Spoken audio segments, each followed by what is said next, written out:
Welcome back to Code With Me. In this lesson, we're going to explore scope and closures in JavaScript. Scope determines where variables can be accessed in your code, and closures are an advanced concept that allows functions to remember variables from their parent scope even after the parent function has finished executing. By the end of this video, you'll have a solid understanding of global scope, local scope, block scope, function scope, and closures. So let's get started. In JavaScript, variables can have different scopes, meaning they are accessible only within a certain part of the program. A globally scoped variable is one that is declared outside of any function or block and can be accessed anywhere in the script. For example, here, global var is accessible both inside the function and outside of it. Now, let's talk about local scope. A variable declared inside a function is locally scoped, meaning it cannot be accessed outside of that function. For example,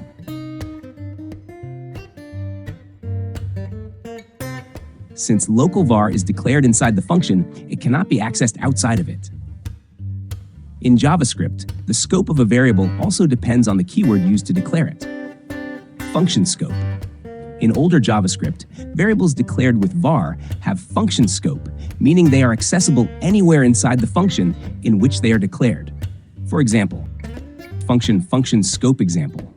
If true, var x equals 10, console.log x, output 10. Function scope example.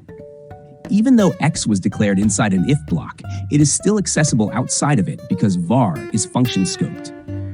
Block scope.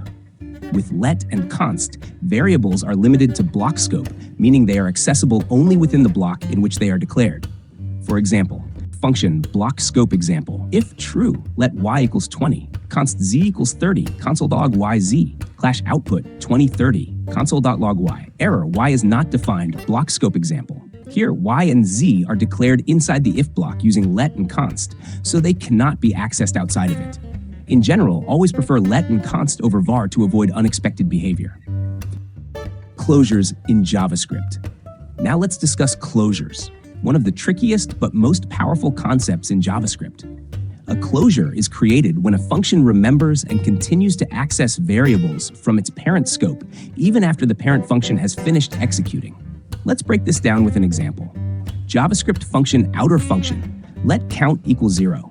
Function inner function, count plus plus, console.log count, return inner function. Const counter equals outer function, counter. Output 1 counter, output 2 counter, output 3. Let's analyze what's happening here. 1. Outer function is called and executed. It creates a local variable count and defines an inner function inside it. 2. Instead of executing inner function, outer function returns it. 3. When we call counter, inner function still has access to count, even though outer function has already finished executing.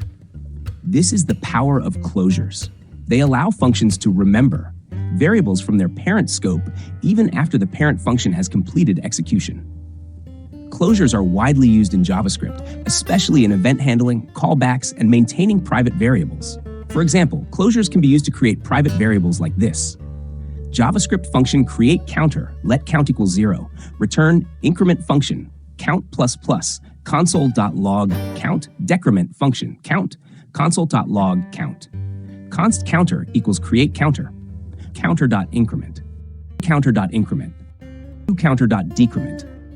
Here, count is private because it cannot be accessed directly from outside.